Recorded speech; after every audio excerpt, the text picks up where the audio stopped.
Que games online infelizmente sofrem com hackers e trapaceiros, todo mundo sabe. São várias pessoas que querem tirar o máximo proveito do jogo sem se esforçar. Mas geralmente, os desenvolvedores e distribuidores também sabem da existência desses trapaceiros, e alguns criaram estratégias super engenhosas para pegar eles no flagrante. Então a partir de agora, confira 10 armadilhas secretas que baniram vários hackers. Na 10ª posição, vamos falar de um dos jogos mais jogados da atualidade quando o assunto é MOBA, e estamos falando de Dota 2. Este grande título da Valve nunca foi infestado de hackers, mas teve épocas em que alguns jogadores começaram a usar map hacks e outros tipos de programas, que davam vantagens ilegais. Sabendo disso, a Valve encontrou uma maneira inteligente de identificar esses jogadores trapaceiros. Ao invés de procurar cheaters pelos métodos comuns, a Valve adotou uma abordagem criativa. Eles primeiro analisaram como funcionavam os programas de trapaça e descobriram que eles liam dados do cliente do jogo, para dar aos cheaters uma vantagem injusta, permitindo que vissem informações ocultas. Com este conhecimento, a Valve adicionou dados falsos ao cliente do game. Qualquer player normalmente jogando nunca poderia acessar esses dados, mas quem estivesse usando um programa ilegal de trapaça iria ler esses dados. E foi assim que a Valve conseguiu identificar jogadores que estavam trapaceando no jogo dela. É uma solução bem engenhosa para detectar certos tipos de trapaça, embora funcione apenas para aqueles que interagem diretamente com o cliente do jogo. Seguindo nossa lista, em 9º colocado também temos alguns cheats falsos. Nem todas as armadilhas são feitas exclusivamente pelos desenvolvedores. Às vezes gamers fazem isso por conta própria. Em 2020, um youtuber chamado ScriptKid elaborou um plano absurdo. Ele criou seu próprio software de cheat para CSGO, montou o site inteiro para ele e anunciou no Google, patrocinando para que aparecesse no topo dos resultados de busca para hacks de Counter-Strike. Inclusive, isso foi algo que colocou o Google em problemas por questões de confiança. O detalhe é que esse programa não era o típico hack que os cheaters esperavam. Ao invés disso, era uma armadilha projetada para arruinar os jogos das pessoas. Várias coisas podiam acontecer. Os supostos cheaters não conseguiam abrir portas, tomavam flash na cara aleatoriamente e às vezes simplesmente sua arma sumia da sua mão ou não disparava. Outras vezes, eles perdiam completamente o controle do personagem, jogavam suas armas fora ou pulavam do mapa aleatoriamente. Todo tipo de bizarrice engraçada. E a vergonha não parava por aí. O programa permitia que ScriptKid gravasse remotamente e baixasse os dados do replay do usuário. Então os cheaters não só arruinavam seu próprio jogo, como também eram expostos para todo mundo ver. Honestamente, foi um esquema incrível, que infelizmente não durou muito. As pessoas rapidamente perceberam o truque, mas o que esse cara fez pela comunidade não tá escrito. E na 8ª colocação temos cheaters de GTA Online recebendo um carro explosivo, uma história clássica da franquia que aconteceu em 2015. Nesta época tinha um carro que os jogadores podiam obter ao atualizar a versão para a próxima geração do game, chamado Duke of Death. Era um veículo robusto, com uma das melhores durabilidades do jogo, mas era destinado para o modo single player, porque seria muito desbalanceado no multiplayer. Pelo menos era isso que a Rockstar pensava na época. Agora o jogo está dominado por carros flutuantes e coisas absurdas. Eles provavelmente não se importariam agora. Mas em 2015, os desenvolvedores viram jogadores usando exploits para levar esse carro para a versão online do GTA. Então Rockstar decidiu lidar com isso da sua maneira única. Ao invés de simplesmente fazer o carro desaparecer do multiplayer ou algo do tipo, eles transformaram cada um dos veículos em uma bomba sobre rodas. No momento que alguém entrava nesses Dukes recém-atualizados, eles explodiam em uma bola de fogo massiva, matando instantaneamente quem entrava no carro. Combinou muito bem com o nome do veículo, inclusive, o Duke of Death. Na posição de número 7 temos o lobby de cheaters de Titanfall. Em 2014, a Respawn, desenvolvedora de Titanfall, sabia que as medidas anti-cheat tinham um problema. Se você banisse cheaters imediatamente de um game, o que eles iam fazer? Eles iam criar uma nova conta e iam voltar para o jogo, provavelmente continuando a trapacear. O problema era que os cheaters sabiam que tinham sido pegos, e uma vez banidos, nada os impediu de voltar e continuar trapaceando. Então eles elaboraram um plano. Ao invés de banir os cheaters de imediato, eles eram enviados para uma espécie de Ilha dos Brinquedos Perdidos, um lobby separado projetado apenas para trapaceiros. Se eles iriam estragar os jogos de outros jogadores, a ideia era simplesmente fazer eles experimentarem do próprio veneno. Foi uma ideia muito boa, e muitos outros games começaram a adotar a mesma estratégia, como Max Payne 3 e até Modern Warfare 2. Com um bônus adicional que o lobby de cheaters tinha um ping particularmente alto, então você não estava apenas preso jogando com um monte de cheaters junto, o jogo também ficava super lagado. A parte mais inteligente foi que eles não divulgaram isso abertamente, e demorou para os trapaceiros perceberem. No final, uma vez que os hackers descobriram o esquema, criavam uma conta nova para continuar trapaceando, mas foi uma ideia brilhante enquanto durou.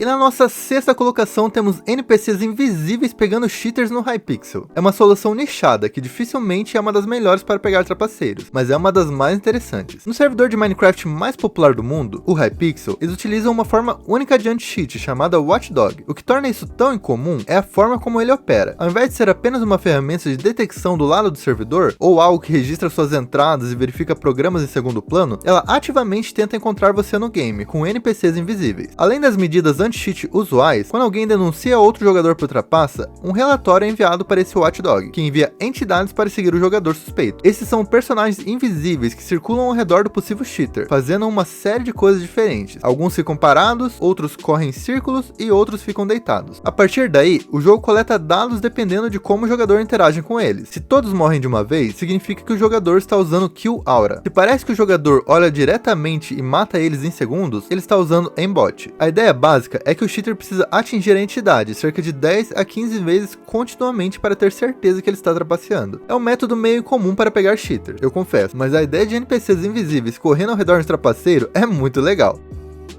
E já estamos na metade da nossa lista, mas antes de continuar, já se inscreve aí e ativa o botão de notificação para receber mais vídeos como esse. E se está gostando do vídeo, já deixa aquele like e vamos continuar com a nossa lista.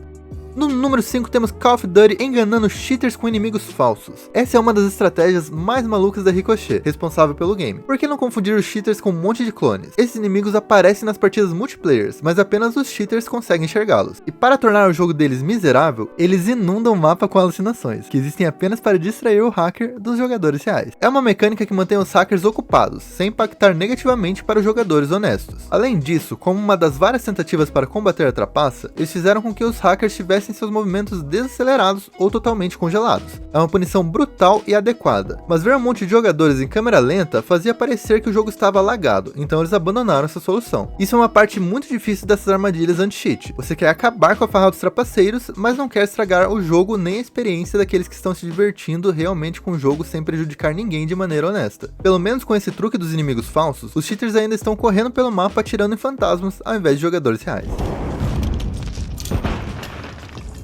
E chegando pertinho do nosso pódio, na quarta colocação temos Escape from Tarkov, colocando recompensa na cabeça de trapaceiros. Os desenvolvedores de Tarkov, Battlestate Games, não são exatamente bem vistos após o último erro de colocar o modo PvE, que foi altamente solicitado, em uma edição especial caríssima do jogo. Porém, eles fizeram algumas coisas para tentar reconquistar a confiança dos jogadores, oferecendo uma espécie de modo PvE gratuito, além de implementar um sistema que estava há anos em desenvolvimento. Eles colocaram um sistema de recompensa no seu jogo de extração, que premiaria os jogadores com uma moeda do jogo por identificar corretamente os cheaters, literalmente colocando um preço na cabeça dos trapaceiros, e cabe à base dos jogadores encontrá-los. Isso poderia levar a um pesadelo, com amigos se traindo por moeda do jogo e coisas do tipo, mas na época do anúncio, ninguém sabia exatamente qual moeda nem a quantidade que os jogadores receberiam como recompensa, e acredito que quem acusasse incorretamente alguém não ganharia nada. Foi uma ideia no geral bem criativa.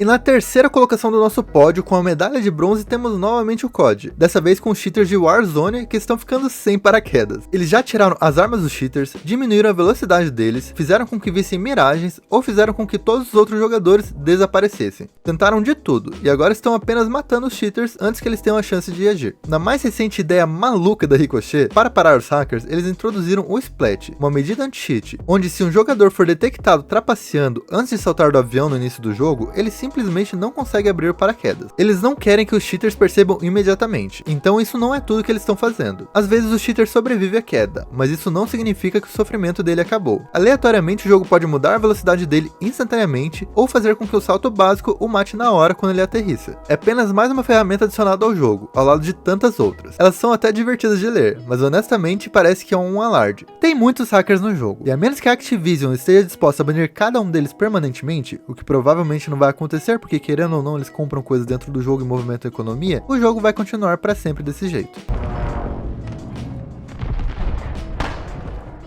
E com a nossa medalha de prata temos Guild Wars 2. Quando Chris Carey, responsável pela segurança do jogo, ouviu falar sobre um jogador chamado JT Darkseid que estava causando um caos com exploits, cheats e estava estragando a diversão de todo mundo dentro do game, ele decidiu tomar medidas drásticas. Na maioria das vezes, esse tipo de reportes são resolvidos com um rápido banimento, mas por alguma razão, eles queriam fazer um exemplo com o JT Darkseid. Então, ao invés de apenas remover ele do jogo, eles foram muito além. Primeiro, eles fizeram um login diretamente na conta do hacker, tiraram todas as roupas do personagem, fizeram ele pular de uma ponte e em seguida deletaram permanentemente o personagem e baniram a conta. E é claro que gravaram tudo e postaram no fórum para que todos pudessem ver a humilhação do trapaceiro. Mais um game usando a humilhação pública para combater os hackers. Me parece uma ideia muito interessante, mas e você? O que você acha?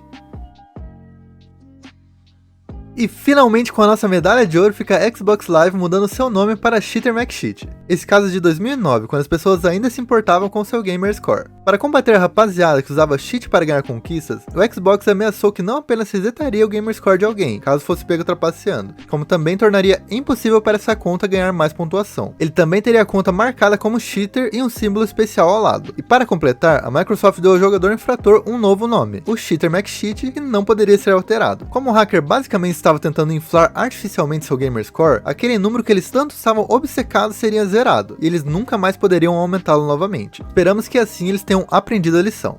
Mas por hoje é isso, muito obrigado por assistir até aqui. Se você gostou do vídeo, clica no gostei, não se esquece de se inscrever e ativar o sininho para receber notificações quando postar mais vídeos como esse. Se você lembra de algum outro cheat que foi pego, alguma mecânica diferente que foi implementada que também caberia nesse vídeo, comente aí embaixo que eu quero saber. Muito obrigado até aqui, valeu, falou e até a próxima.